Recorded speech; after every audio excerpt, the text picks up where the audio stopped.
Métis en Calédonie, Tekitois, avec Larry Kaouma Martin, moi-même. On est du Collège des psychologues, avec le soutien d'Acedopsy aussi, une récente association d'étudiants calédoniens, doctorants et de chercheurs en psychologie et en sciences humaines. Et on aura la chance aussi, pour notre table ronde, des invités. Raina Chossois, Marie-Madeleine Le 4, Jean-Maurice Sotero et Pierre Ouellepa. Je vais laisser la parole au président du Collège des psychologues de Nouvelle-Calédonie pour présenter l'association. Bonsoir mesdames, bonsoir messieurs.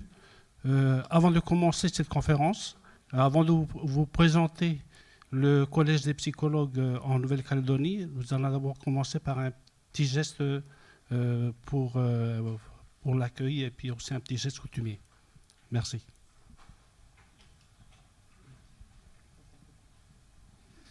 Bonjour à tous et à toutes. Bonjour Président, bonjour le Collège des psychologues. C'est juste le petit geste des invités pour dire bonjour, parce que quand on rentre dans une nouvelle case, même si c'est la case des psychologues et qu'on connaît un petit peu, c'est toujours important de tracer les chemins coutumiers.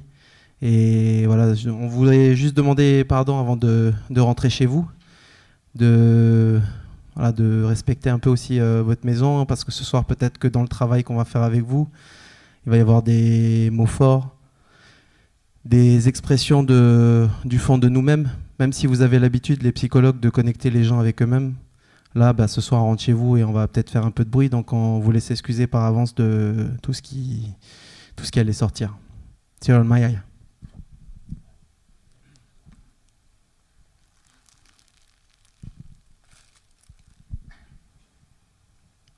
Voilà, merci Pierre.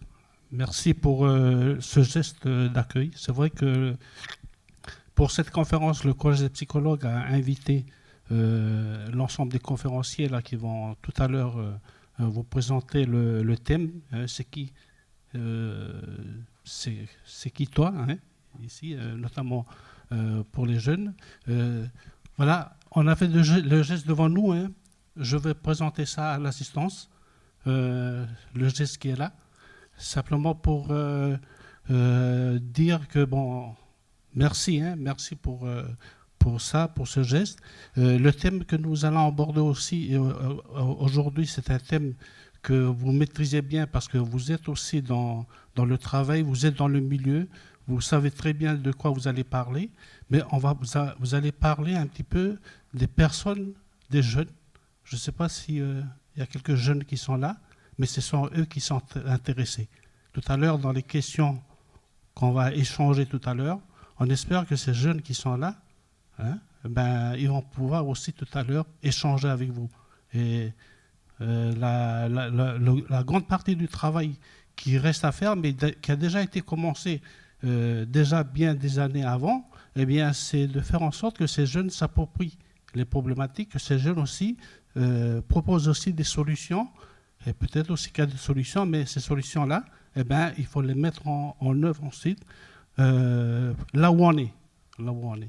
Merci encore. Oui. Je vais commencer par présenter le Collège des psychologues en Nouvelle-Calédonie. C'est une association qui a été créée en 2007 et qui compte aujourd'hui une centaine de membres. Dans ces membres, on n'a pas uniquement des psychologues. On va dire un petit peu que la moitié, ce sont des psychologues, mais la plupart, il y a aussi des gens qui sont intéressés par les sujets qu'on aborde, donc ils rentrent aussi à l'intérieur de ça. Le CPNC, c'est comme le Bagnan, qui s'enracine. C'est aussi une fenêtre vers l'Océanie. Le CPNC, c'est une fenêtre aussi vers le monde, en sachant que depuis déjà un certain nombre d'années, plein de conférences ont été organisées par le CPNC. On sait qu'en 2013, il y a eu le premier CIPO, le premier congrès international de la psychologie qui a été organisé ici. Cette année, nous allons organiser la deuxième conférence de la psychologie au mois d'octobre. Et donc, c'est une fenêtre sur le monde L'année dernière, des membres du Collège de psychologues ont été notamment à Athènes, en Grèce, pour participer avec nos collègues en Grèce, échanger par rapport aux expériences qu'on a. Donc, depuis 2016, le CPNC est officiellement jumelé avec l'Association des psychologues grecs.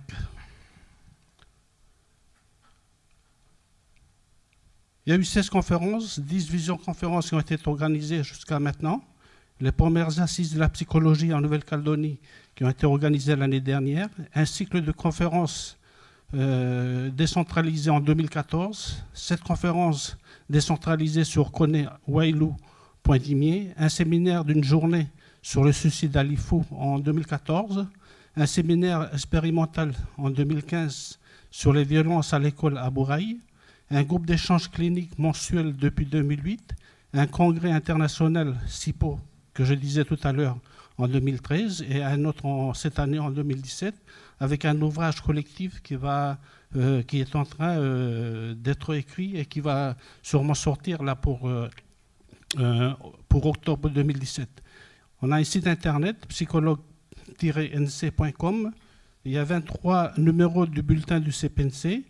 Et on va dire comme ça, ce sont plus de 100 heures de bénévolat, tout en sachant qu'on est une association loi 1901. Le CPNC, je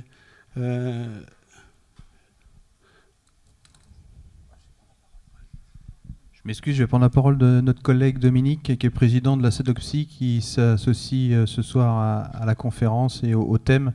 Ce que je disais un petit peu tout à l'heure en introduction, c'est une jeune association qui réunit des étudiants, des doctorants et des chercheurs en psychologie et en sciences humaines. Voilà, donc c'était aussi pour leur permettre d'avoir une fenêtre. Et ils ont mis en place depuis la fin d'année 2016 un séminaire d'échange et de recherche qui se passe à la Maison des étudiants à l'Université de Nouvelle-Calédonie, où chaque étudiant présente leur thème de recherche, et puis on arrive à échanger avec des conférenciers ou des professeurs d'université qui viennent sur le territoire.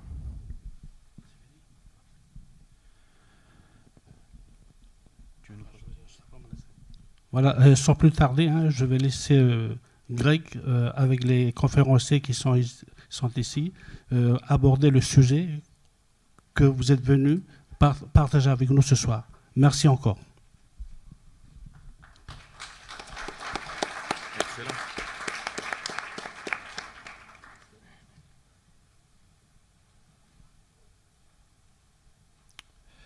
Donc, on va faire ça en 3 temps. Premier temps, on va donner la parole à Larry en tant que sociologue pour présenter le regard sociologique sur ce thème-là.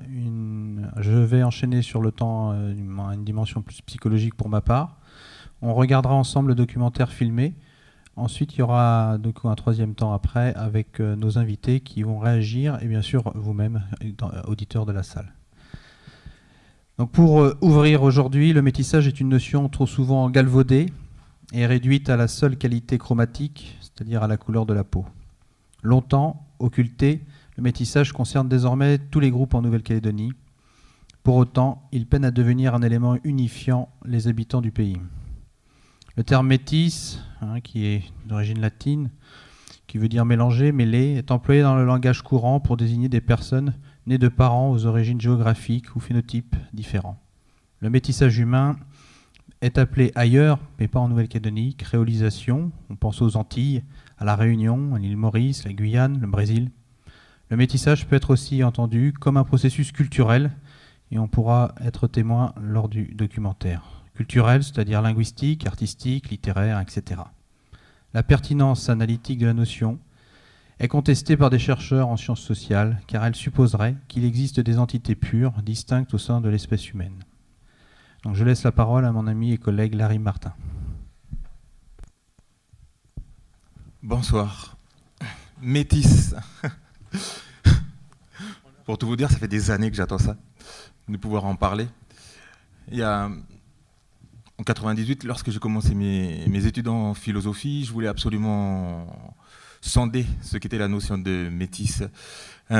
Mais voilà, l'orgueil ou l'ego me fait dire qu'il ne faut pas prendre son cas pour une généralité.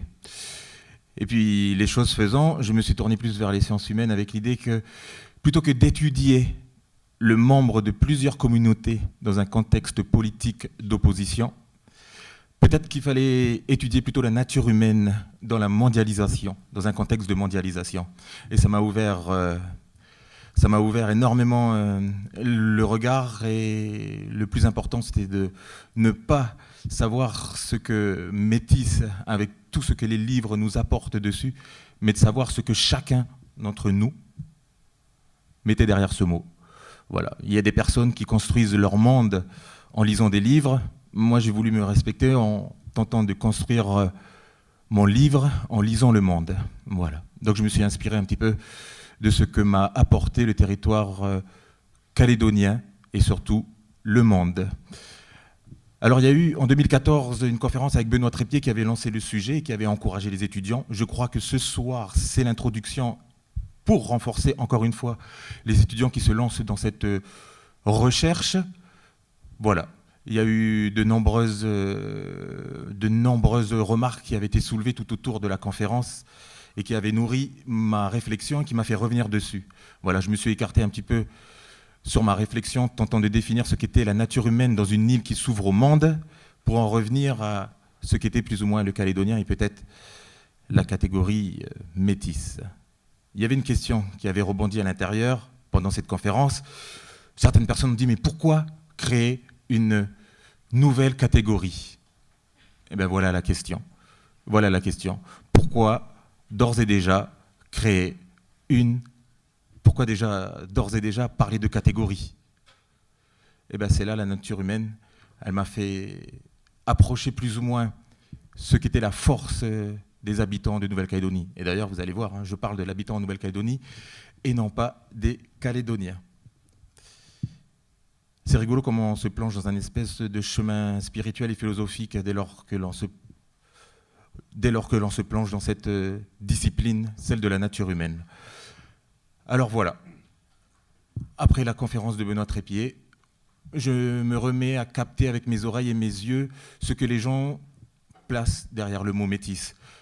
Vous avez vu, une petite discussion il y a 2 semaines, un petit peu rigolote, où les personnes me disent « Mais regarde, les chiens, ils sont comme leur maître, ils sont aussi métis. » Un chien métis. Métis aussi, qu'est-ce qui permet à un jeune de Touault de dire qu'il est métis Touault-Poindimier? Les 2 communes se rassemblent.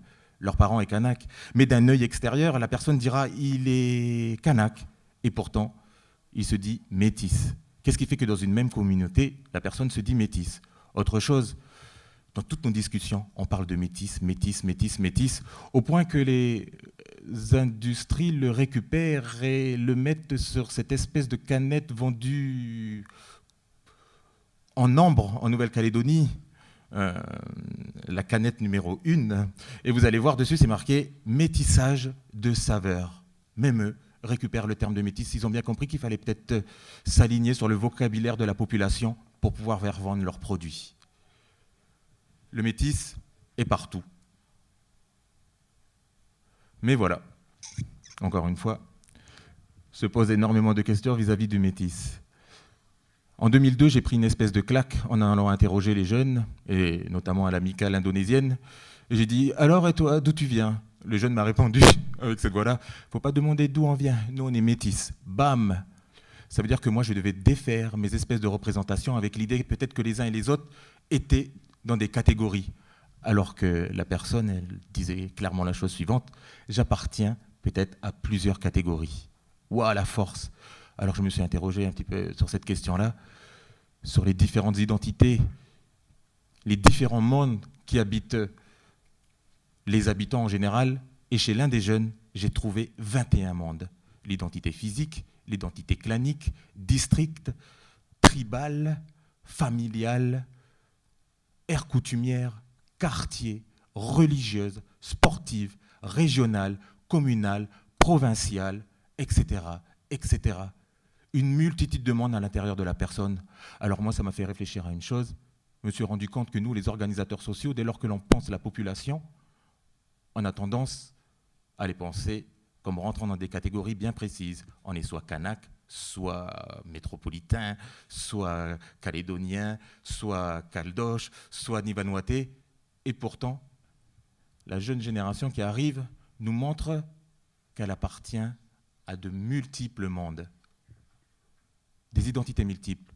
Donc finalement, peut-être à l'heure actuelle, la société calédonienne n'est plus définie par des catégories, on va dire, ethno-communautaires. Elle est définie par des individus qui pensent, qui réinventent peut-être la communauté. On avait lancé un petit débat avec des jeunes en savoir qu'est-ce que c'est être kanak. L'un dit, c'est faire son chant. L'autre dit, mais non, ce n'est pas faire son chant. Moi, je me sens kanak. Lequel des deux avait raison? On était dans des batailles de représentation, alors que tous les deux avaient le sentiment d'appartenance à la même communauté. Peut-être l'identité, ce ne sont pas des marqueurs identitaires qui se pensent, mais c'est peut-être tout simplement un sentiment d'appartenance. Avec l'idée peut-être que dans une même communauté, il peut y avoir des oppositions dans les représentations et des oppositions dans les valeurs que l'on donne. Voilà. À l'heure actuelle, je ne parle pas d'une Calédonie ethno-communautaire avec des catégories bien précises, mais je parle d'une Nouvelle-Calédonie avec des individus qui réinventent les communautés, des identités multiples. Et bien voilà, c'est peut-être ça le métissage. Le métissage, c'est peut-être d'attacher les mondes en soi. On n'est pas entre tradition et modernité, on est composé de plusieurs mondes à l'intérieur, on est traditionnellement moderne. Point. L'autre chose qui m'a fait dire que le métissage, au-delà de l'attachement avec les différents espaces que l'on traverse et les différents groupes, c'est celle de la mobilité. Vous voyez, quand on étudie les jeunes à l'heure actuelle, lorsqu'ils veulent partir à l'extérieur, c'est pourquoi?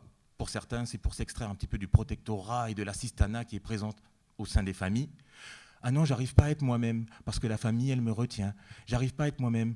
Ils partent pour pouvoir se tester, pour pouvoir se découvrir. Se découvrir comment? Eh bien, par rapport au reste du monde. Voilà, peut-être la jeune génération, elle est inscrite dans ce mouvement-là, savoir qui ils sont par rapport au reste du monde. Il est vrai que les grands-parents avaient tendance peut-être à se définir par rapport aux voisins, nos parents par rapport aux différentes personnes qui venaient de la Réunion, de France ou de Wallis et Futuna. Eh bien, la jeune génération cherche à se définir par rapport au reste du monde. C'est pour ça que je ne parle pas d'une jeunesse calédonienne, mais je parle d'une jeunesse du monde qui vit en Nouvelle-Calédonie. Et philosophiquement, lorsque je continue sur mon chemin, je me rends compte qu'on est de passage en Calédonie, comme on est de passage sur Terre. Donc vous voyez, le métissage peut-être c'est aussi ça. C'est un moyen de se attacher au reste du monde. Et puis troisièmement, quand on regarde bien à l'heure actuelle, la Calédonie, elle cravache, elle cavale, elle court. Elle court après quoi? Après quelque chose qui est novateur en Nouvelle-Calédonie, ce qu'on en appelle le projet. Qu'est-ce que c'est le projet? C'est vivre le temps. On doit faire le projet de naissance, le projet de ses études, le projet de son orientation scolaire, le projet amoureux, le projet de vie professionnelle, le projet de vie personnelle. On est tout le temps, sans cesse, en projet. Qu'est-ce que ça veut dire? Ça veut dire qu'il y a moi ici et maintenant, et moi ici plus tard. Finalement, pour un élève par exemple qui est en cours, eh ben, il va aller chercher son diplôme. Donc lui, il se voit, il va essayer de courir après une espèce de modèle de diplôme dans sa tête. On court toujours après quelque chose que l'on cherche à atteindre. Donc finalement, à l'intérieur de moi, j'ai deux personnes. Il y a moi ici et maintenant, et l'image de moi que je vois plus tard. Au point que, par effet pervers, je risque de vivre avec un espèce d'étranger en moi. Donc peut-être le métissage est aussi ça. C'est lorsque l'on vit le temps, le métissage est un moyen de vivre avec soi. Donc voilà les trois définitions. Le métissage, c'est quoi? C'est un moyen de s'attacher à soi-même, c'est un moyen de s'attacher avec les autres, les groupes que l'on traverse, et c'est aussi peut-être un moyen de s'attacher avec le monde. Donc voilà ce qu'est ma définition du métissage. C'est de s'attacher avec soi, avec le groupe et avec le monde. Mais ça reste ma vision à moi. Là, on va voir différentes visions qui sont celles des autres. Ça me permet de dire une chose bien précise, ce qu'on a en commun, c'est notre unicité. Ce qui fait qu'on se ressemble, ce sont nos ressemblances. Et alors? Voilà. La Calédonie, ce n'est peut-être plus une société de communauté, c'est une société d'individus qui réinvente peut-être la communauté. Voilà. Je vous remercie.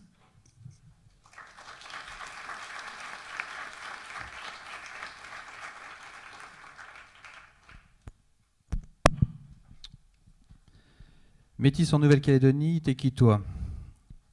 Dans l'histoire calédonienne, des débuts de la colonisation française jusqu'en 1900, le métissage était déjà à l'œuvre en raison de la surmasculinité européenne. Mais ce métissage n'était pas vraiment reconnu. Soit l'enfant d'un couple mixte était intégré dans le monde européen, si le père en assumait la paternité, soit il était élevé dans le groupe maternel kanak. Dans la période suivante, jusqu'en 1945, la politique de peuplement du gouverneur Feuillet et l'isolement des Kanaks a mis fin à la relative tolérance à l'égard des unions mixtes et a fait place à l'interdit et au non-dit.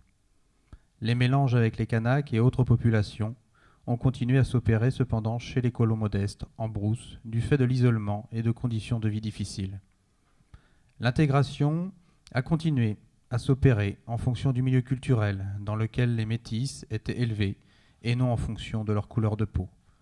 Le métissage s'est particulièrement traduit chez les Européens par l'intégration progressive mais inéluctable au sein des Blancs de groupes souvent colorés, les Bourbonnais ou Réunionnais, les Indiens ou Malabars et des déportés kabyles de Bourail. Je fais référence à Terrier. Puis, l'assimilation de groupes non européens, vietnamiens, indonésiens, a accéléré la formation de couples mixtes. Puis, et la nouvelle vague d'immigration métropolitaine, pieds noirs et polynésienne, tahitiens, wallisiens, futuniens, dans les années 60-70. Je dirais que la société calédonienne n'est pas seulement complexe, mais hyper complexe. À chaque fois que j'ai le sentiment d'avancer, de comprendre, je me retrouve confronté à mes limites. Car consciemment ou non, j'ai tendance à penser les expériences ici en Nouvelle-Calédonie comme parfois schizoïdiques, dualistes et binaires. Le psychologue praticien, l'apprenti chercheur, se retrouve donc en tension et en contradiction. C'est à la lecture de François Laplantine que je réinterroge la notion de métissage. Ce signifiant, ce mot aux multiples controverses, ne cesse de me poursuivre, pour ne pas dire me hanter, depuis 2 décennies. Mon premier travail de recherche en 2e année de psychologie portait sur le métissage. J'interroge aussi, par là même, les notions d'unicité et de multiplicité, en référence aux différentes croyances kanak-océaniennes et à l'arrivée des religions monothéistes dans ce pays avec les missionnaires. Selon Laplantine, le métissage est un processus délicat qui se produit rarement car il est l'acceptation de l'autre non pas à l'extérieur de soi, mais en soi-même. L'inverse de la crispation identitaire, cette fiction mutilante qui affirme moi égale moi. Je suis ce que je suis et personne d'autre. La société brésilienne pour Laplantine, pour nous ce soir calédonienne, m'a aidé dans la construction non pas de ce paradigme, mais de cet horizon de connaissance. Pour ma part, je me rapprocherai de la pensée de Laplantine en disant qu'elle est résolument inidentitaire. Elle se plie, se déplie, se multiplie, se complexifie. Elle ne fait pas bon ménage avec la pensée catégorielle et classificatoire dont nous sommes si souvent friands en France et ailleurs. Nous faisons allusion au recensement de la population en Nouvelle-Calédonie par ethnie. Cela m'a interpellé sur la manière dont je présente des fois les patients, les participants. Je pensais participants entre autres d'un groupe expérimental pour ma thèse, aussi bien que les adultes que les adolescents délinquants de ce groupe. Du coup, à ce jour, je n'ai pas trouvé la manière la plus respectueuse, mais aussi scientifique, de les présenter. J'y réfléchis. Pour Laplantine, lui, il préconise d'abandonner des mots qui sont souvent perçus comme fatigués, devenus malades, démodés, car ils sont comme des allotrions, en référence à Freud, des empêcheurs de penser, des parasites de pensée. Il nomme entre autres identité, représentation, communication. On pourrait rajouter métissage. Du coup, comme un effroi, s'interroger sur les mots que nous pouvons utiliser pour rédiger une thèse, pour échanger ce soir avec vous, m'a suspendu dans une temporalité parfois vivifiante, parfois paralysante. Selon Laplantine, il convient de ranimer le langage, et c'est peut-être une de nos tentatives ce soir.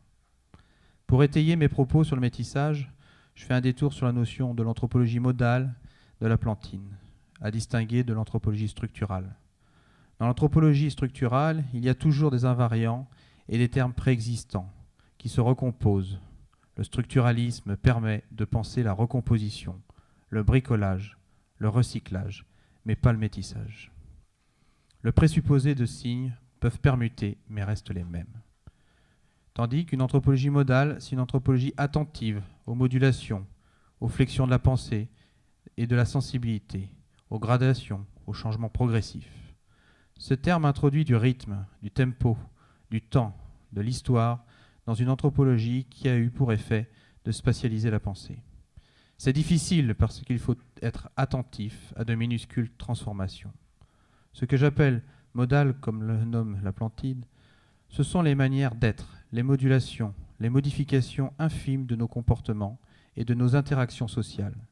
Car il ne s'agit pas seulement de la vie privée, il en va de la cité. L'écueil que je rencontre est de pouvoir donner du rythme à mon exposé, ce soir, mais aussi dans d'autres espaces, en tant que clinicien ou en tant que chercheur, sans figer, sans fixer. Il y a des mots comme le métissage, culture, violence, que je remets en question. Nous avons besoin de concepts pour discuter. Nous avons besoin de concepts pour écrire une thèse, mais qui ne procèdent pas toujours, en tout cas, à la violence de la généralisation, au risque de les travailler par le vide, des manques, des désirs. En Nouvelle-Calédonie, la question du métissage, on pourrait dire qu'il est tabou, comme dans bien d'autres régions du monde, même si la question politique du vivre ensemble est soulevée. Pour Laplantine, le danger serait la dissolution du lien dans un repli communautaire, allant jusqu'à l'essentialisation des différences. Et l'actualité nous le montre en ce moment. Les phrases qui suivent résument bien ce que j'ai tenté de mettre en place, entre autres dans ce groupe sociothérapeutique, expérimental et interculturel, dans mon travail de recherche. Le métissage n'est pas la réorganisation d'éléments identiques préexistants, mais ce qui va surgir dans une relation et transformer les uns et les autres. Cela suppose une rencontre, un événement. Ce n'est plus un processus de reconfiguration, mais bien de transformation. Il est plus aisé de dire ce que n'est pas le métissage que ce qu'il est, parce que si nous cherchons à le stabiliser, il risque de se reformer du ciment identitaire. Le métissage commence lorsque le devenir vers lequel on va l'emporte sur l'origine d'où l'on vient. Il ne peut pas être conciliable avec l'idée d'une identité finie, définie et définitive. Pour comprendre un processus de métissage, il faut essayer de construire un modèle qui n'est ni la séparation, ni la fusion, mais la tension. Ni la séparation des groupes dans des communautés, ni la résorption dans une unité totalisante supérieure. Ce qui existe dans l'histoire des sociétés est plutôt l'anti-métissage. Devenir métis, c'est plutôt et puis. Le métis vit une association dans une double culture et non dans la fusion de deux cultures. Le métissage s'oppose à ce qui est monologique, monocentrique, monomaniaque, nous dit Laplantine. Dans métissage, il y a tissage. C'est un travail de tisserand. Je me pose donc la question du métissage dans ma méthodologie de recherche. Comment trouver les mots, termes, concepts justes pour soutenir ma pensée, être compris sans parasiter les auditeurs ou les lecteurs? La psychanalyse groupale, à contrario de la psychanalyse individuelle orthodoxe, me semble être métisse, m'aide progressivement dans mon travail d'élaboration et d'analyse des scènes vécues dans mon travail de psychologue en Nouvelle-Calédonie. Merci pour votre attention. Bonsoir à tous. D'abord, je me présente, Jean-Henri Sotirio. Donc, on se présente d'abord, puis chacun. Oui, même voilà. si tu peux nous parler un petit peu. Je passe le micro à la suite. Bonsoir, Reina Chossoua, psychologue clinicienne, doctorante aussi en psychologie. Je travaille sur le métissage depuis 2008, depuis que je suis arrivée ici, et le métissage plus particulièrement en Nouvelle-Calédonie, en Polynésie française. Et je suis aussi artiste peintre, et c'est bon, je fais la passe. Tiens. Merci. Bonsoir, donc moi je suis Pierre Ouellepa. Moi je n'ai pas fait de travaux de recherche, c'est mes parents qui ont cherché pour moi, ou qui ont trouvé, je ne sais pas. Et pour répondre, parce que je pense que pour répondre un peu à la question qui est posée par rapport au documentaire, l'ouverture est intéressante, même si moi je la trouve assez en surface finalement, parce que le métissage c'est pas juste ce qu'on mange ou ce qu'on partage avec les autres qui fait que de près ou de loin, quand on est à l'étranger, on se retrouve. Je pense que c'est un peu plus compliqué que ça, et ce que moi j'ai en première en première perception du film, c'est effectivement que on demande aux métis beaucoup de choses quand même finalement. Hein. On leur demande de savoir d'où ils sont, etc., etc. Et puis ça, c'est quand même un questionnement qui est inhérent à tous les êtres humains. On a toujours la culture de son père, toujours la culture de sa mère. Et finalement, pourquoi on pose plus cette question aux métis? Surtout en Nouvelle-Calédonie. Je vais répondre après, mais je vais laisser la passe à Marie-Madeleine parce que je sens que sinon tu vas pas parler. Je te connais. Bonsoir, Marie-Madeleine Lecadre. Alors moi non plus, je n'ai pas travaillé sur la question du métissage. J'en ai pas fait ni un sujet de recherche ni une profession parce que je le vis tout simplement. Mon métissage, je le porte effectivement depuis que je suis née, donc d'une maman de Lifou et d'un papa Zoreille. Avec la partie que moi je commence déjà peut-être à répondre. Ah oui, non, mais allons-y. À comment je réagis par rapport au documentaire. La première chose qui m'a fait réagir, c'est effectivement finalement d'où on parle et d'où on vient. Et finalement, dans quel milieu on a grandi pour pouvoir se vivre ou se définir comme métisse. Moi, je suis née ici, en Calédonie, et j'ai grandi sur la côte Est, en Brousse, à Ponériouin, et ensuite, à l'adolescence, sur Païta. Finalement, j'ai grandi dans un environnement kanak, avec la famille de ma mère, donc ma famille kanak. J'ai peu côtoyé la famille de mon père, qui est en métropole. Et finalement, mon métissage, c'est plutôt par rapport à mon environnement kanak que je l'ai ressenti. Et finalement, c'est mon entourage kanak qui m'a renvoyé à ma différence. Et finalement, c'est par rapport à... Enfin, en tout cas, dans mon parcours à moi... Finalement, c'est mon appartenance au monde kanak qui a été pour moi source de recherche et de conflit tout au long de en tout cas sur une grande partie de ma vie. Je ne suis pas très vieille, mais en tout cas, c'est par rapport à mon appartenance kanak que mon métissage, je l'ai vécu plutôt comme une différence. En fait, voilà, j'ai grandi avec cette couleur de peau dans un environnement kanak, et c'est cette différence physique qui m'a renvoyé mon métissage, avec un environnement qui effectivement me renvoyait au fait que ton père c'est un Kamadja. Donc j'ai eu besoin finalement de partir, de m'éloigner, de partir du pays pour pouvoir faire le tour de moi-même. Et c'est ça qui m'a fait écho dans le documentaire. C'est Vanuela, je crois, qui disait qu'à un moment donné, ou peut-être quelqu'un d'autre, qu'à un moment donné, il faut peut-être partir pour pouvoir savoir qui on est. Finalement, mon métissage et comment je pourrais dire ça ? Finalement, ma différence, je ne l'ai pas vécue par rapport à ma partie européenne, mais plus par rapport à la partie kanak, parce qu'en métropole, finalement, mon métissage, je ne l'ai pas vécu il n'a pas été stigmatisé comme étant une différence, et je n'ai pas vécu de rejet par rapport à ça. C'est plutôt ici, en Calédonie, que mon métissage, je l'ai mal vécu. D'ailleurs, mon métissage ailleurs, il est plutôt un métissage, une apparence physique qui est un peu passe-partout finalement, parce qu'en métropole, on me prenait pour une métisse réunionnaise, une métisse antillaise, une métisse même arabe, une métisse... je passais un peu partout, et finalement, ce métissage-là, il était plutôt une clé et un avantage plutôt qu'autre chose. Et alors qu'en Calédonie, finalement, mon métissage kanak, moi, j'ai toujours eu l'impression qu'il était invisible.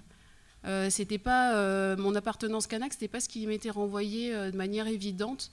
Et quand j'étais avec du côté kanak, c'est pas ce qu'on me renvoyait, on m'assimilait pas finalement à mon côté kanak. Donc je parle beaucoup là peut-être. Hein, non, c'est très bien. Vas-y, c'est parfait. Et donc tout ça pour dire que peut-être pour aider à la compréhension, parce que je crois que l'enjeu de ce soir, c'est pas finalement que je raconte ma vie ou qu'on raconte notre vie, mais qu'on puisse finalement apporter par nos témoignages, finalement donner un regard sur la manière dont on vit chacun différemment cette question du métissage. Moi personnellement, la question du métissage, je l'ai vécue par rapport à finalement une question d'invisibilité d'une partie de moi qui n'apparaît pas forcément physiquement, mais qui se voit suffisamment pour qu'une partie de moi, en tout cas une partie de ma part kanak, juge différente de mon environnement kanak. Je ne sais pas si c'est très clair ce que je dis là. Donc voilà la première réaction que je voulais partager ce soir. Et après, il y a plein d'autres sujets liés à ça sur lesquels on pourra revenir, mais peut-être que d'autres vont aborder d'autres sujets. Je vais les laisser un peu prendre la parole.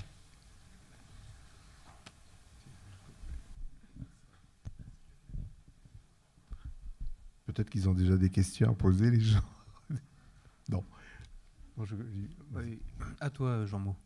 Merci.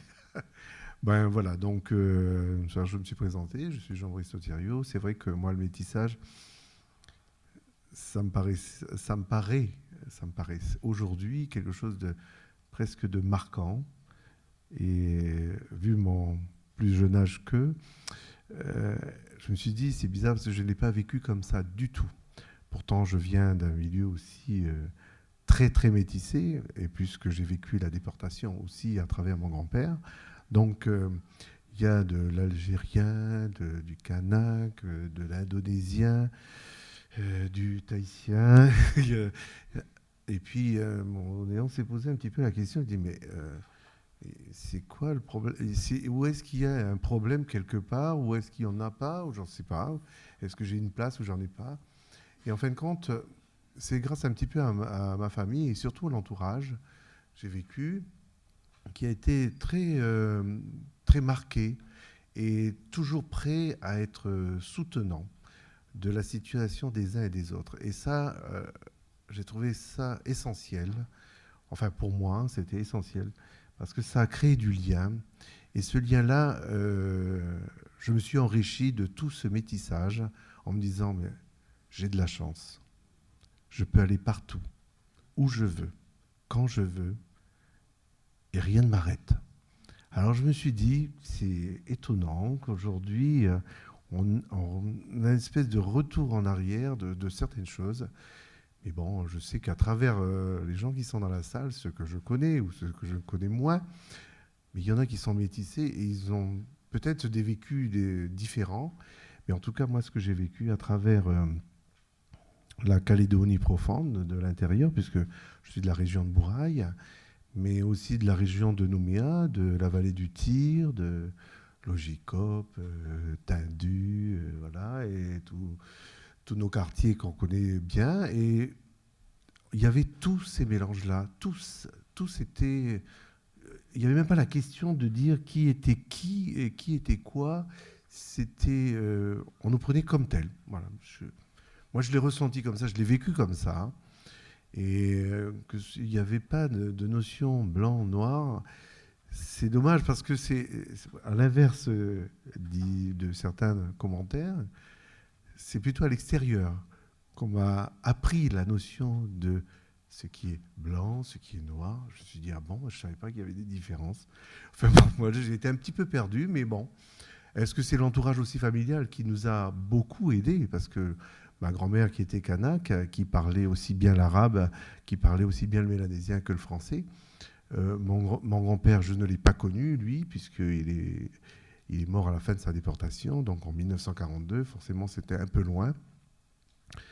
Et donc, à travers ces personnages-là, ben, je pense que, enfin moi je l'ai vécu comme un tissage de plusieurs choses, et ce qui me permettait, par exemple, quand j'étais sur la propriété en brousse, à Bourail, je traversais la rivière, mais j'allais à la tribu, parce que c'était la tantine qui était là-bas, c'est la cousine, et on m'a jamais, peut-être c'est par respect, ou je sais pas, ou par nature, peut-être des gens, je pense, qu'ils étaient humbles à ce moment-là.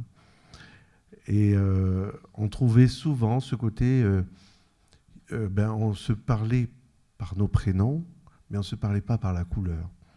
Et c'est cette notion-là qui m'a un petit peu gêné. Il fallait mettre des catégories partout.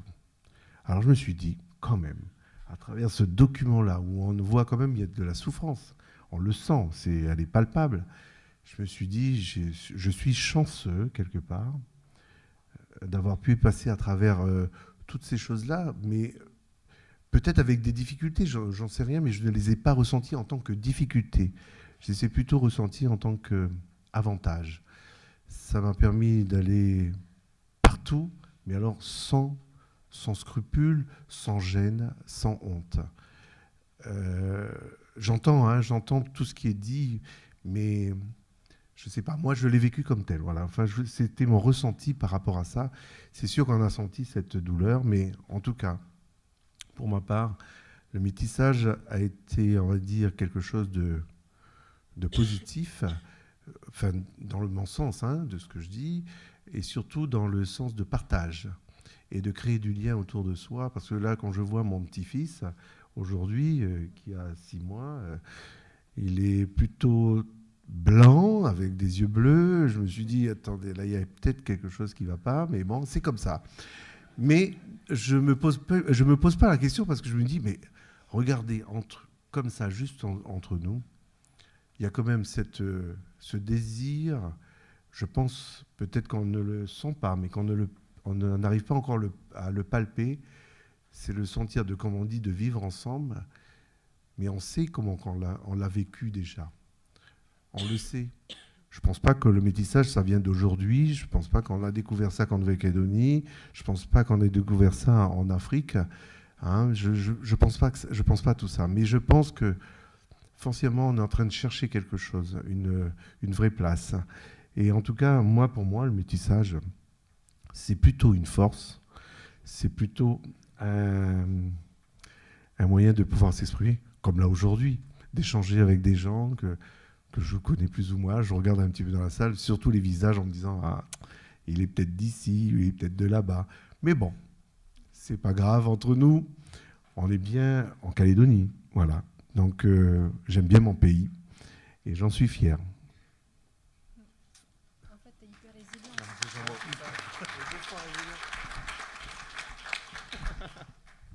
Jean-Maurice est 2 fois résilient, dit Pierre. Par rapport au témoignage de Marie-Madeleine et de tous ceux du documentaire, vous l'aurez compris qu'il n'y a pas un métissage, mais finalement plusieurs métissages. Mais la question, c'est finalement, est-ce qu'un métis kanak français vit la même chose qu'un métis vanuatais français ou qu'un métis italien français, enfin bref. Finalement, les histoires, elles sont différentes à chaque fois. Et moi, ce qui m'a marqué en arrivant ici, c'était pas la question « t'es qui toi ?» mais « tu es quoi toi ?» Ça veut dire qu'en fait, et comme tu l'as dit Marie-Madeleine, à chaque fois, on nous demande de nous positionner. C'est tu es quoi tu es ou bien blanc ou bien kanak. C'est pas je suis à la fois française et à la fois kanak ou à la fois tahitienne et à la fois chinoise. Et en fait, il faut comprendre que ça se pose toujours dans une dynamique du rejet, en fait, de l'exclusion. Et tu demandais pourquoi est-ce que on posait cette question-là aujourd'hui. Est-ce que c'est pas parce que la société nous renvoie à ça? C'est toujours les autres, le regard des autres, finalement, qui nous demande de nous positionner. Finalement. Et Larry, tu disais que tu voulais pas rester en Nouvelle-Calédonie, mais t'ouvrir au monde, aller voir à l'extérieur. Mais finalement, je crois qu'ici, en Nouvelle-Calédonie, il y a des particularités qui font que la question se pose plus ici qu'ailleurs. Ouais. Par exemple, en Polynésie, la question est moins... on se pose moins la question ou d'une manière différente. Ici, les clivages... et d'ailleurs, on en parle bien dans le reportage. Il y a Fanny qui dit que les cultures s'entrechoquent. Enfin, bref, ici, on est clivé et c'est ce qui fait que les cultures ne se mélangent pas et qu'on se pose la question du métissage. Bon, c'était une remarque par rapport à ça. Fanny aussi parlait beaucoup du poids de l'histoire. Elle avait fait une exposition sur héritage avec un grand H pour l'histoire. Et je crois que l'histoire aussi a une grande part dans les clivages qu'il y a aujourd'hui. Et donc dans la question qu'on se pose au sujet du métissage. Donc ça aussi, je pense qu'il y a quelque chose à prendre en compte là-dedans. Et puis finalement, ce qui revient aussi beaucoup, c'est la question de l'éloignement. Par exemple, Édouard Ouaminia dit quand on est en France, on s'aime. Ou quand on est en France, la question ne se pose plus. C'est qu'ici, il y a bien quelque chose qui se joue. Ou alors je me trompe. Mais du coup, je passe la parole à Pierre, où il n'est pas.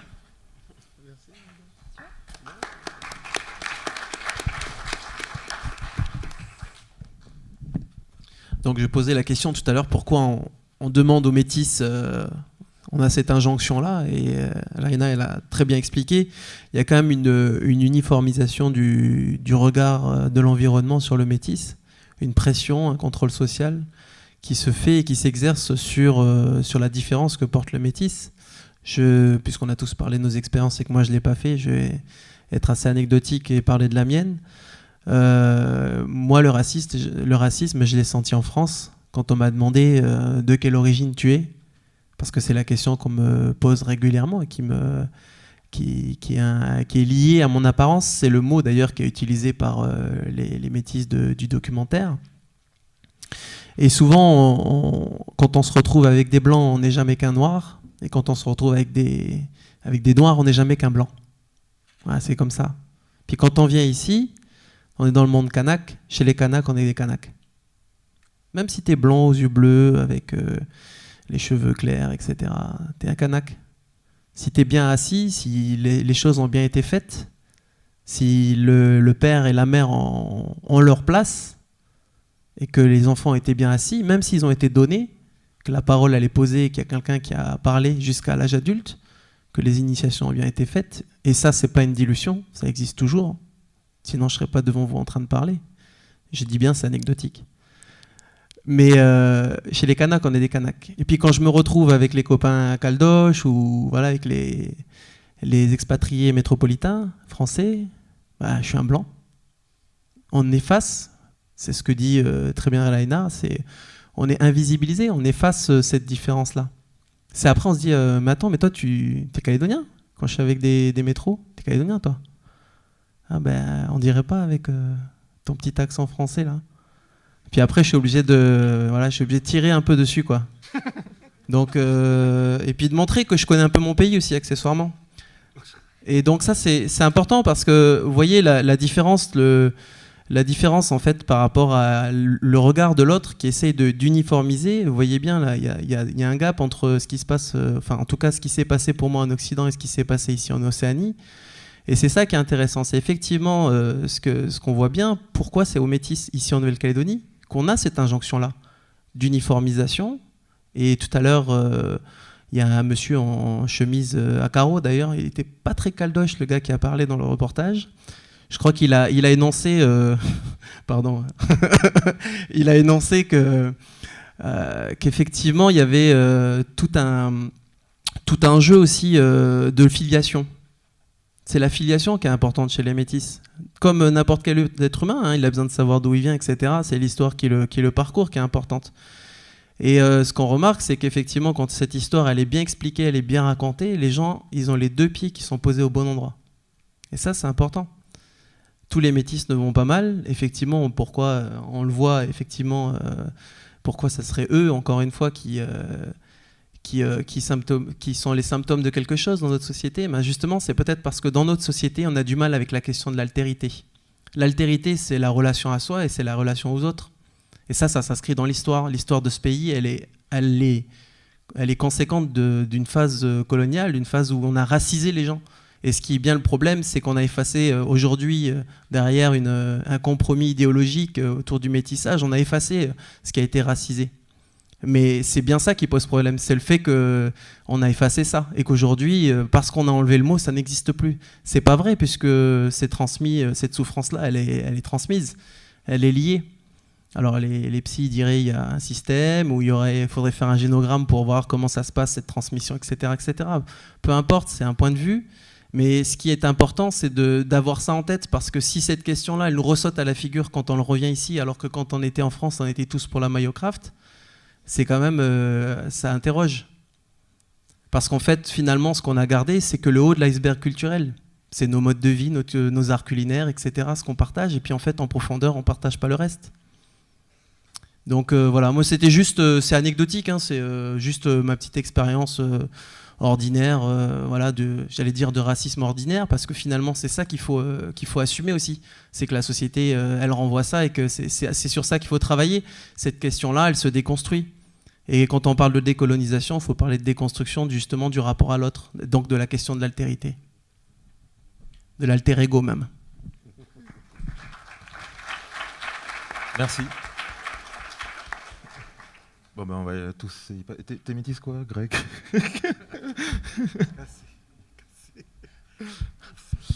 On va passer peut-être aux réactions de l'auditoire, du public, c'est important, et que nous, on puisse interagir avec eux. Voilà, on va vous faire passer un micro, et si vous avez envie de réagir spontanément, c'est l'intérêt un petit peu de ce débat. On peut demander à un technicien. Juste s'il y a un technicien dans la salle pour baisser la clim, ce serait vraiment chouette. Parce que là, j'en peux plus. Je suis pas la seule, je crois.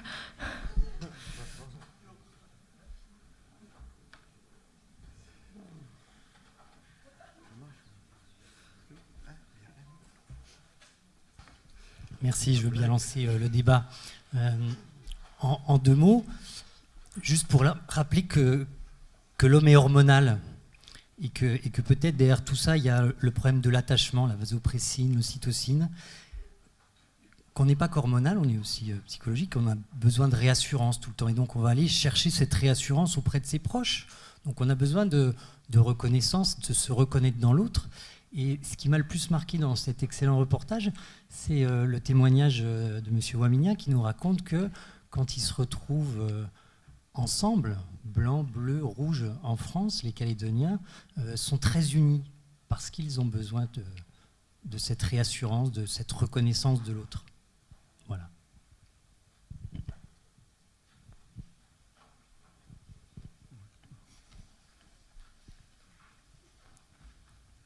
Il y a une question ici. Pensez à vous présenter, comme ça l'auditoire... Bonsoir, c'est Ben. Bonsoir Ben. Bonsoir Ben. Il n'est pas métis. J'ai une question, mais elle est adressée à une personne qui est absente. Ah, ça va être difficile. C'est à Monette. Ma question est, toi, qui tu es? Ça, c'est la question que j'aurais pu lui poser. Parce que, bon, j'explique pourquoi.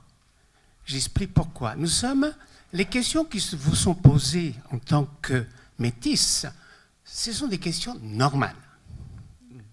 Ce sont des questions normales d'une société sélective, exclusive. Une société qui est fascinée par le même. Et dès qu'on a quelques éléments un peu différents, on est inquiet. On est dérangé. Et d'où ce désir de poser à Monette la question « Et toi, t'es qui toi ?» Et c'est une question qui, enfin, moi, je me la pose en tant que non-métisse. Et qui pourrait être fier d'être pur Kanak. Hein? Par exemple, t'es qui toi? Et je pense que la réponse à cette question, que je pourrais poser aussi à ma voisine, qui a des yeux, je ne sais pas trop si elle est bleue ou marron, et c'est ça, c'est parce que ma réponse à moi va dépendre la réponse, en fait, qu'on devrait tous donner à notre question. Parce que dès lors où moi je me sens équilibré dans ce que je suis, dans où je suis, il n'y a pas de raison que je m'inquiète parce que l'autre serait un peu moins différent de moi. Enfin, voilà. Alors maintenant, je ne sais pas s'il y en a d'autres qui pourraient répondre à la question à la place de Monette, mais c'était vraiment la question que j'aurais voulu lui poser. Et en tout cas, je voudrais aussi, puisque j'ai le micro, féliciter en particulier la jeune qui a terminé le débat. Je la trouve extraordinaire. Extraordinairement posée. Elle est vraiment... Bon, je m'arrête là.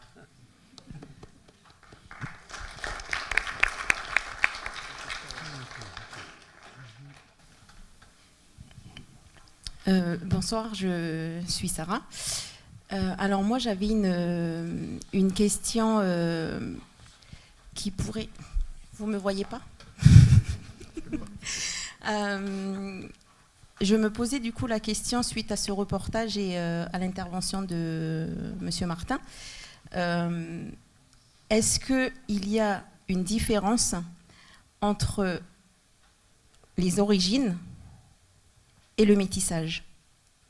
Parce qu'un individu, comme le disait très bien tout à l'heure Larry, un individu peut avoir plusieurs richesses, plusieurs mondes en lui, donc plusieurs origines. Je vais donner mon exemple personnel. J'ai des origines kabyles, j'ai des origines tongiennes, bretonnes et kanak. Mais est-ce que je peux me dire être métisse, puisque mes parents sont tous deux kanak, avec des origines différentes? Voilà, merci.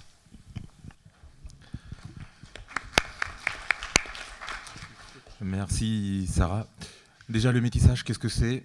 C'est juste un mot pour essayer de traduire une réalité. Tout à l'heure, on parlait du fait que les personnes avaient des identités multiples en soi.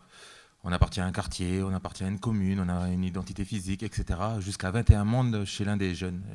Je croyais qu'il était là ce soir. Mais voilà, qu'est-ce qui fait que le métissage, le terme, on l'active? Qu'est-ce qui fait quand on fait appel à lui? Qu'est-ce qui fait qu'on le prend et qu'on le met dans des conversations? Qu'est-ce qui fait que ce soir on en parle? Qu'est-ce qui fait qu'on en fait des conférences avec? Voilà. Qu'est-ce qui active ce terme-là? Je pense qu'à l'heure actuelle, tout à l'heure c'était très bien, c'est peut-être par rapport aux normes sociales, aux représentations, aux catégories qu'on a tendance à construire. Il est clair que construire des catégories dans une société, c'est un moyen de lire les choses, de lire les gens, et c'était peut-être aussi un moyen de se rassurer. C'est pouvoir lire son environnement. Mais voilà, face à cette complexité, tu l'as souligné en plus sur le fait que le monde était hyper complexe, les identités sont hyper complexes. C'est pour ça tout à l'heure je disais que la société à l'heure actuelle, peut-être c'est une société d'individus qui produisent, qui réimaginent les communautés. Voilà. Ça veut dire quoi? Ça veut dire que la Calédonie, ça n'est plus une société de communautés, mais peut-être c'est une société de multiples mondes. Il y a autant de métis qu'il y a autant de personnes peut-être à l'heure actuelle dans le monde. Mais voilà. Face à cette complexité, les réponses institutionnelles ou les réponses des organisateurs sociaux, les réponses qui sont présentes à l'intérieur des foyers ou ici même, eh bien, elles sont binaires. Face à cette complexité, voici comment on la traite. Soit on est indépendantiste, soit on est loyaliste, soit on est blanc, soit on est noir, soit on est européen, soit on est océanien, soit on est un local, soit on est un étranger, soit on est grand, soit on est petit, soit on est du nord, soit on est du sud, dans une même province, soit on est de l'est, soit on est de l'ouest. Voilà. À chaque fois, on offre une certaine binarité parce que ça nous rassure. Mais la complexité, peut-être, elle n'arrive pas à traduire, elle n'arrive pas à se traduire. Voilà. Et tout à l'heure, j'avais mis l'accent sur quelque chose de bien précis. Le fait de vivre le temps, c'est quelque chose qui est commun à tout le monde. À 4 ans, qu'est-ce que tu comptes faire plus tard? On extirpe la personne d'elle-même. C'est-à-dire qu'on essaie de la penser, elle essaie de se penser dans le futur. Qu'est-ce que tu veux faire plus tard, quand tu as 12 ans, voie générale ou voie professionnelle? Quel est ton projet de vie, etc. Lorsque l'on vit avec le temps, on sépare la personne d'avec elle-même. Donc pour moi, tout le monde est métisse. Une blonde qui veut être brune, un petit qui veut être grand, un gros qui veut être maigre, un gaucher à qui on a demandé d'écrire avec la main droite. Voilà. Qu'est-ce que c'est le métissage? C'est la part de l'autre que l'on fait en soi. Voilà.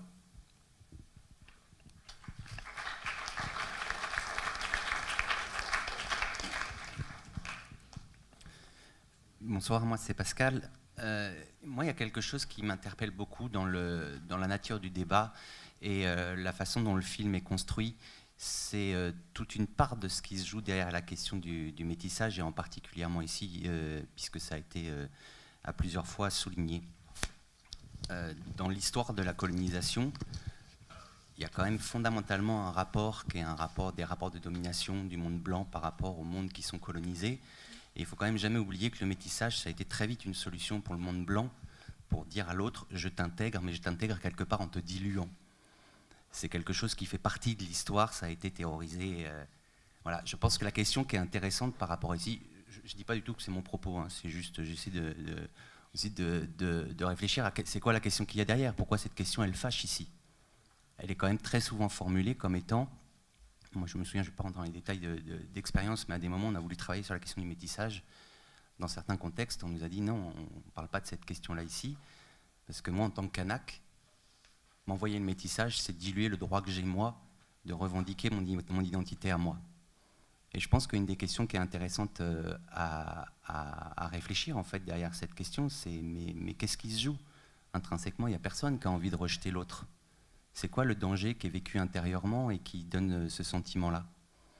Et moi, c'est là-dessus où il y a quelque chose, à mon avis, qui est très politique finalement derrière. On évoquait tout à l'heure la question de tous les jeunes qui peuvent se retrouver entre eux quand ils sont en France et quand ils reviennent ici. Dans les fondements même du mécanisme colonial, il y a le fait que ce n'est pas moi forcément en tant qu'individu avec mon voisin en tant qu'individu qui est en conflit. C'est des groupes et derrière des rapports de privilèges qui sont en conflit. Et bien évidemment, quand je m'extirpe de l'endroit où ces identités de groupe, elles rentrent en conflit de par les privilèges auxquels on a le droit quand on fait partie de tel ou tel groupe, ben, c'est plus simple parce que moi, c'est pas avec toi finalement en tant qu'individu. Combien de fois on l'a tous vécu ici, ces moments où les gens se croisent individuellement et où on se tape sur le dos et tout ça, et en même temps, dès qu'il y a des dynamiques de groupe, c'est autre chose qui se joue. Et voilà, moi, c'est à mon avis une des questions, en tout cas, que moi j'ai le sentiment qu'il y a derrière cette question. Je suis désolé, je mets un peu les pieds dans le plat, hein, mais voilà, c'est un peu moi une des sensations que j'ai sur ce qui se joue derrière cette question finalement du métissage ici.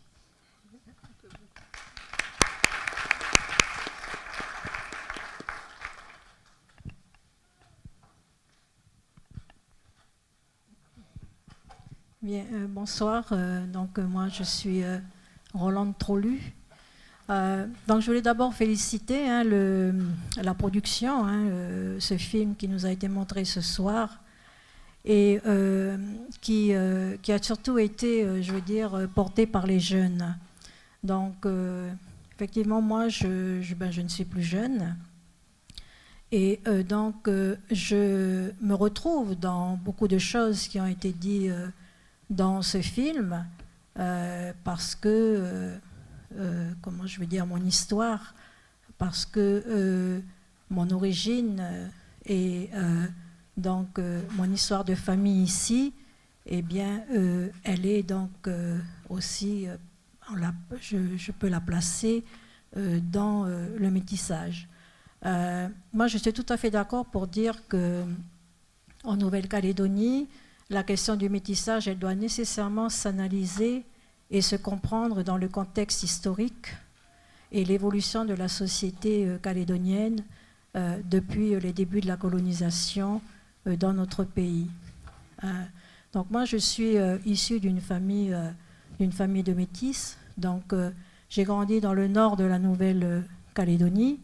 Et mes origines liées au métissage remontent donc dans les années 1870, où nous sommes les produits donc de parents, de grands-parents et d'arrière-grands-parents qui, en arrivant ici, donc se sont mariés, et vous l'avez bien dit d'ailleurs, avec des femmes du pays, avec des femmes d'ici. Donc je me retrouve dans l'historique que vous avez fait, je ne sais pas, je ne vous connais pas, mais le monsieur en jaune, donc qui, voilà, ah pardon, voilà, voilà, c'est pour ça que c'est toujours bien de se présenter d'abord, comme ça on peut mettre ensuite les noms sur les gens. Merci.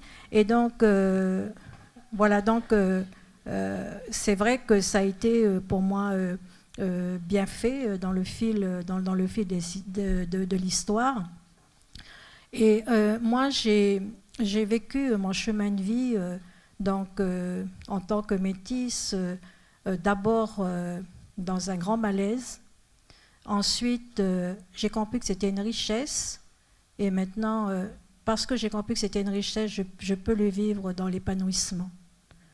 Et en écoutant ces jeunes ce soir qui en parlaient, on est en 2017 ou en 2016 quand ils parlent. Mais moi, j'ai retrouvé exactement les mêmes choses, les mêmes questionnements, les mêmes malaises, les mêmes souffrances, les mêmes instabilités, les mêmes mots, on va dire, bien que moi qui étais jeune dans les années 1960. Quand moi j'ai grandi à Koumak, c'était l'hôpital du Nord. Et donc, quand j'avais 7-8 ans, quand il y avait des gens qui étaient hospitalisés de ma famille à Koumak, eh bien, ma maman, elle préparait des repas pour ces gens-là parce qu'ils venaient de Poum, de Ouégoua, de Gomen, de Puebo et tout ça, et de Vaud. Et donc, ma mère m'envoyait amener les plateaux là-bas à l'hôpital. Et quand j'arrivais à l'hôpital, ben, j'avais une partie de ma famille qui était dans le bâtiment dur, puis il y avait une autre partie qui était dans le bâtiment à côté, donc qui était en tôle. Parce que ceux qui étaient dans le bâtiment dur, eh bien, c'était les Européens, et puis ceux qui étaient dans le bâtiment là-bas en bas, avec les cuisines, avec le feu de bois, tout ça, eh bien, c'était ma famille kanak. Et donc, moi, à cet âge-là, je me suis posé la question, mais pourquoi cette différence ? Et donc, c'est pour ça que j'ai vécu vraiment ça comme un malaise, et ça m'a poursuivi très longtemps, parce que ça a été une blessure profonde, que ça m'a pris beaucoup de temps pour la guérir. Parce que je n'arrivais pas à comprendre cette discrimination, vous l'avez utilisé ce terme-là, ces différences, parce que moi j'aimais autant ma famille kanak que ma famille blanche. Et que voilà qu'il fallait que j'aille là-bas amener les plateaux, puis que j'aille dans un autre endroit amener les plateaux pour ma famille. Ça, c'est dans les années 1960, c'était comme ça. Et quand j'entends ces jeunes qui parlent maintenant, eh bien, c'est le même ressenti, c'est le même malaise. Et donc, il disait, M. Ben, c'est de l'inquiétude. C'est beaucoup d'inquiétude. Alors, moi, ce que je pense, c'est que, comme vous disiez, et le monsieur tout à l'heure parlait de sa famille, je pense que c'est dans la famille. Justement, maintenant, il faut en parler, il faut lever les tabous. Vous aviez parlé tout à l'heure que c'était une question taboue. Je pense que, et vous aviez dit aussi qu'il faut apprendre plus l'histoire du pays à l'école. Ça, je partage aussi les choses, parce qu'il faut qu'on explique tout ça à nos enfants, d'où on vient, et qu'on leur explique pour ce qu'ils acceptent. En fait, pour moi, la vraie solution, c'est d'accepter qui on est. C'est de pouvoir, dépasser ces malaises et vivre cela comme une richesse. Alors, c'est tout un processus, et donc c'est ce processus-là qu'on doit engager maintenant dans notre pays, et que ce soit dans les familles, que ce soit dans les institutions, que ce soit au niveau politique, eh bien, cette question-là, elle doit être abordée, parce que je pense qu'on a tous besoin de thérapie pour se sentir bien, que l'on soit d'ailleurs, je pense, de toute culture ici. Et pour terminer, je m'excuse si j'étais un peu longue, mais moi je veux dire que la solution d'avenir ici, eh bien peut-être que je peux l'avoir de 3 points de vue, c'est-à-dire du point de vue du multiculturalisme, de l'interculturalité et du métissage culturel. Parce qu'on a parlé aussi du métissage biologique. Donc métissage biologique et culturel. Le métissage biologique, je pense qu'il faut le dépasser, ce métissage-là, pour plutôt rejoindre le métissage culturel. Et là, je pourrais dire en ce sens, parce que je suis mariée avec un kanak, et c'est dans ces échanges-là que j'ai pu avoir, que j'ai réussi à trouver un équilibre, parce que j'avais l'impression qu'une partie de moi ne pouvait pas s'exprimer parce qu'elle était négativisée. Et je ne veux pas que mes enfants ou mes petits-enfants revivent ce que moi j'ai vécu, ou ce que d'autres aussi de ma génération ont vécu. Et c'est très bien de parler ça maintenant avec les jeunes, comme disait la jeune tout à l'heure, pour ne pas qu'on revive ces souffrances-là et qu'on les transmette aux générations futures. Voilà, merci.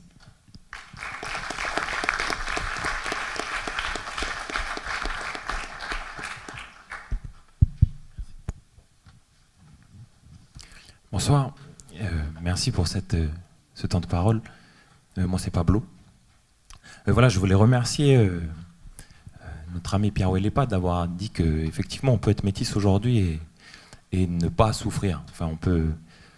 Enfin, on peut s'en sortir, on peut vivre aujourd'hui et pas forcément être victime, enfin, ou se sentir victime. C'est un processus lent, parce que tous les métis, mais comme tout le monde, hein, se posent des questions sur l'identité, c'est normal. Mais voilà, on peut s'en sortir. C'est un travail lent. Parfois, l'aide de la psychologie peut aider. Ou, en tout cas, je voulais juste dire ma petite pensée, c'était qu'aujourd'hui, pour s'en sortir, en étant métis et puis aussi en Nouvelle-Calédonie, c'est qu'il faut être caméléon. Et c'est ça la force des métis aussi, c'est qu'on est des caméléons. Et voilà, c'est une recherche quoi, de son histoire, sa propre histoire, et puis le savoir de sa propre communauté, d'où on est issu, de ses propres communautés d'où on est issu. Donc c'est une recherche, mais savoir aussi les autres communautés, savoir d'où elles sont, leurs us et coutumes, c'est important de savoir ça. Son entourage aussi, ses amis avec qui on est, etc. C'est quelque chose d'important. Et pour moi, la chose aussi, une des choses qui est très importante, c'est les codes de langage et les accents. Par exemple, je vais me retrouver devant une assemblée, je vais vouloir prouver que je suis originaire de la Calédonie, que je suis calédonien, que je ne suis pas aux oreilles comme certains pourraient penser. Je vais commencer à parler avec des intonations, puis voilà, je vais commencer à vous montrer à tous, de par mon langage et mon accent, que voilà, je peux... Voilà, tu vois ? Non, mais c'est vrai.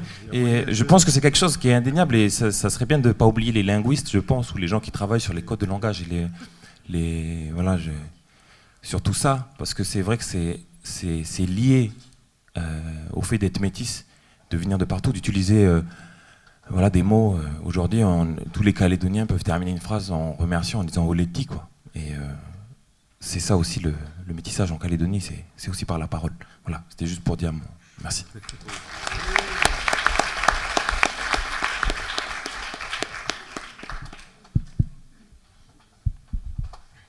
Est-ce qu'il y a une dernière réaction ?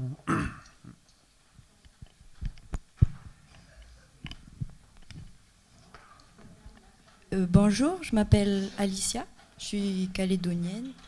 Je ne me considère pas métisse parce que mes parents sont métropolitains venus en Calédonie, mais je suis née ici. Et ma question, en fait, c'est est-ce qu'on peut se métisser tout seul ? Parce que, donc oui, je suis née de parents français, métropolitains. Et j'ai rencontré beaucoup de personnes. Au cours de ma vie, j'ai voyagé. Je suis partie en France et la question de l'éloignement, de se sentir plus calédonien, entre calédoniens là-bas. Et du coup, est-ce que par le contact et par le goût pour telle ou telle culture, l'attrait, la curiosité, est-ce que métis, finalement, ça ne dépend pas seulement de la biologie de l'héritage, quoi. Est-ce qu'on peut se construire métis ? Et en Calédonie, ce serait peut-être utile de penser comme ça aussi dans le vivre ensemble. Voilà.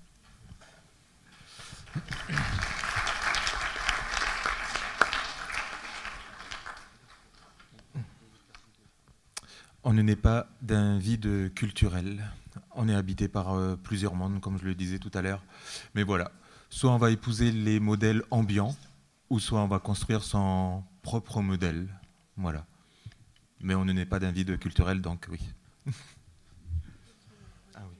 Quelqu'un veut répondre à la question, hein ?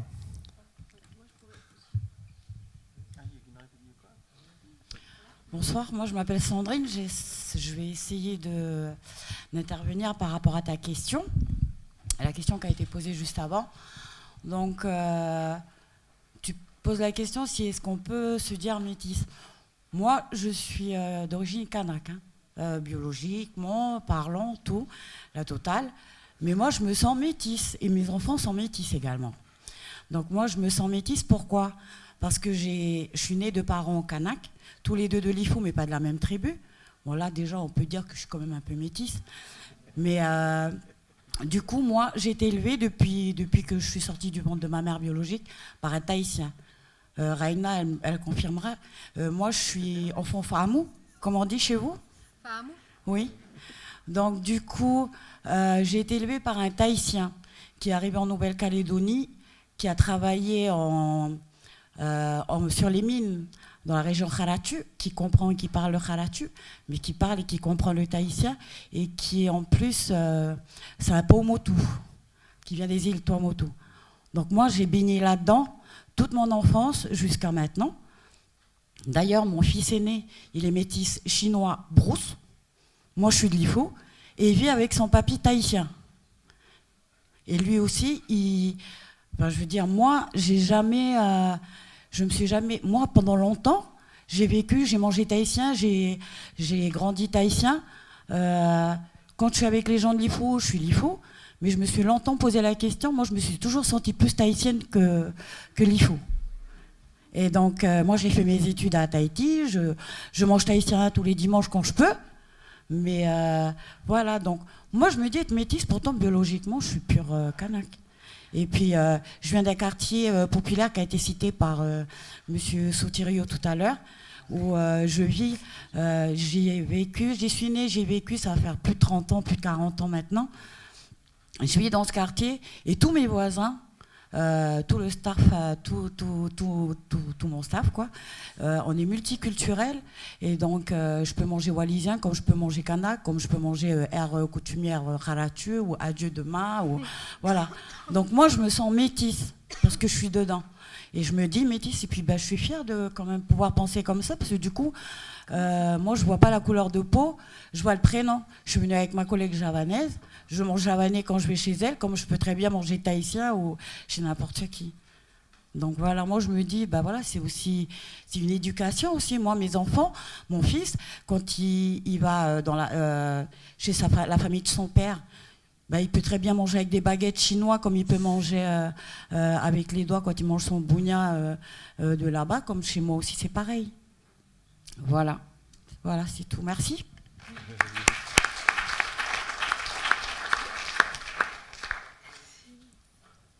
Bonsoir. Nakwe Wazana. Alors, métisse ou pas métisse, moi je pense que, et suivant ce que j'ai vu, j'ai entendu,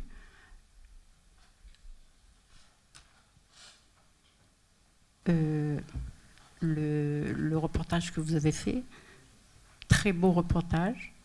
Je pense que c'est dans le monde dans lequel vous évoluez, vous avez grandi, vous avez assimilé ce monde-là, vous construisez votre personnalité, votre culture, votre vie. On parlait tout à l'heure du fait de l'histoire qui a marqué la Calédonie. Je pense qu'une fois que tu as assimilé ce monde et cette société, tu vas trouver ton équilibre. Et que tu sois métisse ou pas métisse, ou que tu te sentes métisse ou pas métisse, je pense que c'est l'assimilation de cette société qui va faire ton équilibre. Donc voilà pour moi de ce que vous avez dit, vous les psychologues, les sociologues. Je pense que il ne faut pas prendre le métissage comme un mal, mais essayer de trouver les moyens pour que tout le monde puisse s'intégrer dans la société calédonienne. Merci.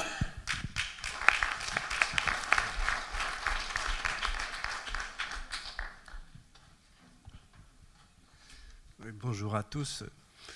Je pense que c'est une soirée assez extraordinaire parce que le métissage, au-delà d'une science ou d'une explication sociologique, c'est avant tout une aventure humaine.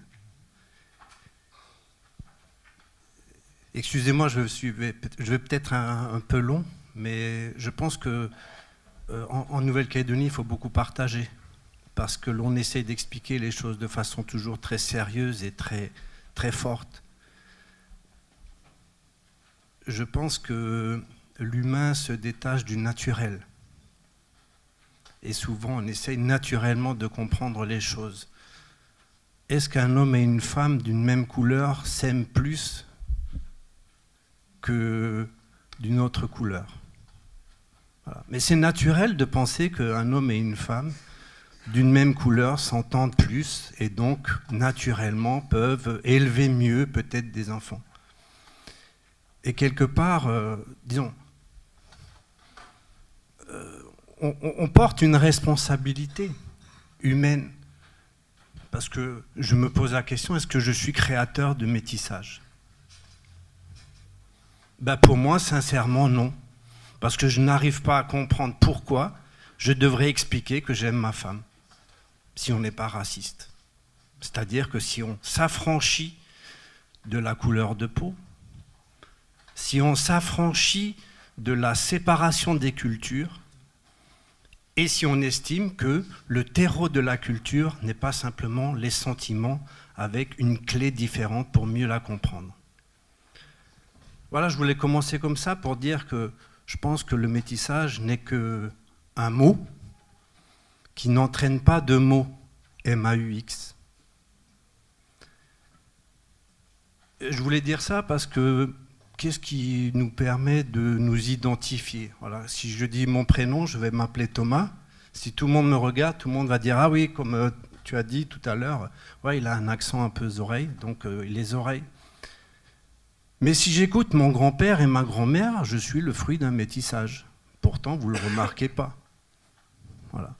Donc la question de l'appartenance, à la limite, ne m'intéresse pas parce que peut-être que la dame à côté s'estime complètement kanak et si en fin de compte on la regarde comme ça, on dirait peut-être qu'elle est kanak. Mais en fin de compte, ça nous permet juste de ne pas nous poser la question vraiment humaine, mais vraiment, qui es-tu?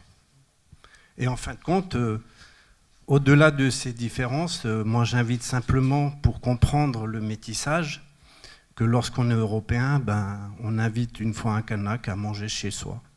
Simplement, pour discuter de mariage, d'enterrement, des valeurs profondément humaines, quoi. Parce qu'en fin de compte, quand un humain enterre quelqu'un, il a toujours le même sentiment. Qu'est-ce qu'il y a au-delà? Comment on conçoit la vie? Et ainsi de suite. Mais par contre, le rite change.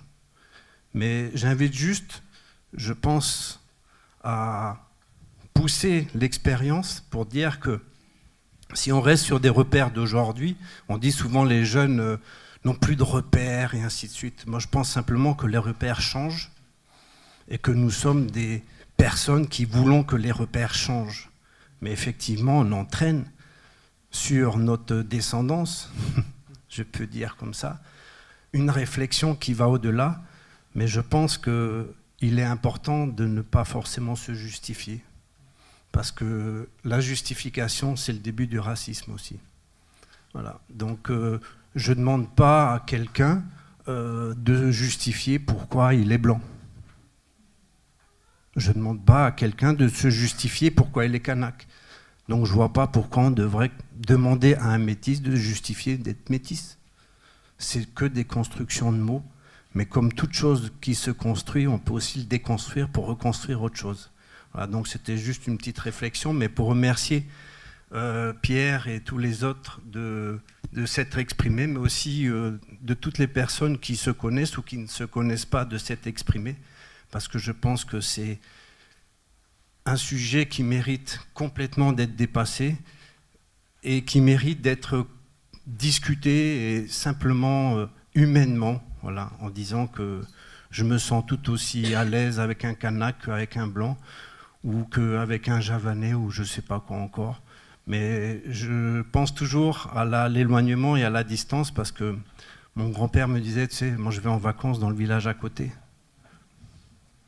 Et aujourd'hui, je dis à mon frère, tu sais, je suis plus près de mon père que toi, peut-être dans le Berry, parce que nous sommes alsaciens, parce que simplement je suis à 22 heures d'avion. Et parfois, certains ne peuvent pas se déplacer parce qu'ils n'ont pas le temps d'aller à 10 km de chez eux. Voilà. Donc je remercie simplement mon père et ma mère de m'avoir appris ça. Et je remercie aussi la société, parfois de me regarder pour dire... ouais, tu n'es que le fruit de ton père et de ta mère, mais aussi de l'imprégnation de tout ce que la société t'entraîne. mais tu n'as pas besoin forcément de ressembler à la société qui est autour de toi, mais forge la société pour qu'elle devienne aussi ce que toi tu veux. Merci.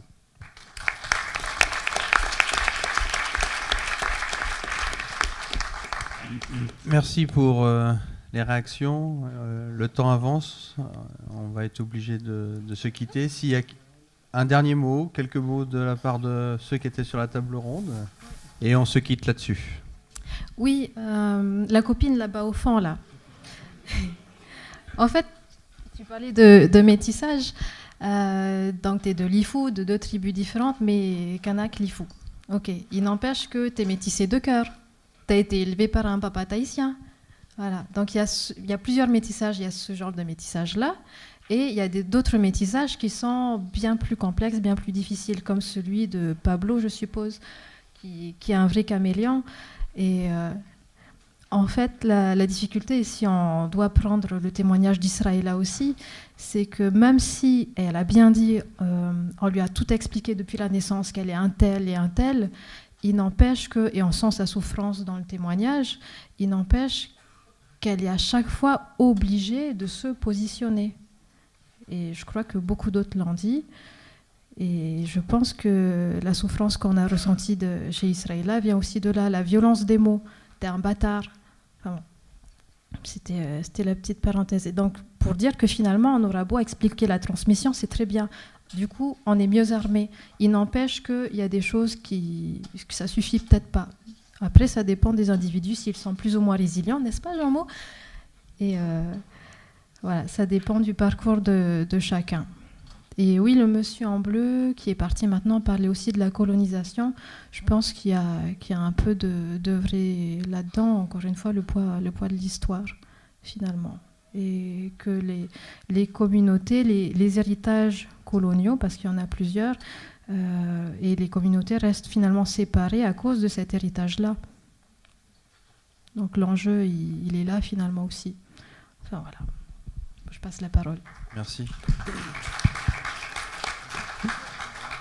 Moi, je voudrais aussi rajouter un mot par rapport il ne faudrait pas non plus tomber dans l'angélisme du métissage qui n'est qu'une force, une richesse. La réalité de ce qu'on a vu dans le témoignage et la réalité de vécu aussi qu'on a pu entendre dans la salle, c'est que le métissage, au-delà de... on peut le voir sur plusieurs dimensions. Il y a la dimension individuelle de personnes qui vont vivre des chocs culturels à l'intérieur d'eux-mêmes, qui vont vivre des chocs culturels qui vont leur être renvoyés par l'extérieur. Ça renvoie à une dimension individuelle, mais ça renvoie aussi forcément à une dimension collective. Et pour rejoindre aussi effectivement des propos qui ont été tenus sur la particularité du pays ici, c'est qu'on nous renvoie tous. On est dans un pays qui nous renvoie à la nécessité d'une appartenance. Alors on peut effectivement jouer au caméléon, on peut se dire que c'est une richesse parce que finalement on a réussi à dépasser des souffrances individuelles pour prendre le meilleur des différents mondes qui nous habitent, comme tu dis Larry.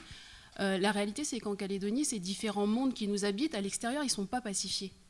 Donc les pacifier à l'intérieur de soi, c'est une chose, mais ce travail de pacifier ces mondes à l'extérieur, il faut aussi qu'on les fasse. Est-ce que les métis que nous sommes allons faire en sorte qu'on va pouvoir pacifier ces mondes extérieurs pour qu'on puisse individuellement bien vivre nos mondes intérieurs, ou est-ce que c'est par ce chemin de pacifier nos mondes intérieurs qu'on va pouvoir faire bouger les lignes à l'extérieur? La réalité des métis, c'est pas une réalité forcément... Enfin, on l'a entendu, hein, c'est un chemin. Peut-être que certains ont la chance de l'avoir bien vécu parce qu'ils ont eu la chance d'être entourés d'une famille qui a su mettre des mots là-dessus. Mais la réalité aujourd'hui, c'est que le métissage, c'est encore un sujet tabou et qu'il y a des familles qui ne savent pas mettre des mots sur ça parce qu'à l'extérieur, de manière plus large, on est dans des communautés qui ont des difficultés à poser des mots aussi sur ce qui se passe et sur l'histoire du pays. Voilà, c'était un mot que je voulais rajouter pour éviter effectivement qu'on tombe dans l'angélisme du métissage, la mixité, le pluralisme culturel du métissage. Oui, on est tous métis de quelque chose, mais être métis dans ce pays, ça implique aussi certaines choses qu'il ne faut pas non plus oublier et passer sous silence.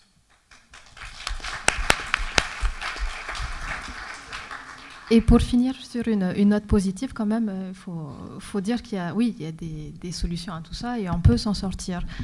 Par exemple, Edouard Ouaminia, il a fait des brillantes études. Aujourd'hui, il est là où il est. Fanny, finalement, elle fait une thèse sur le métissage.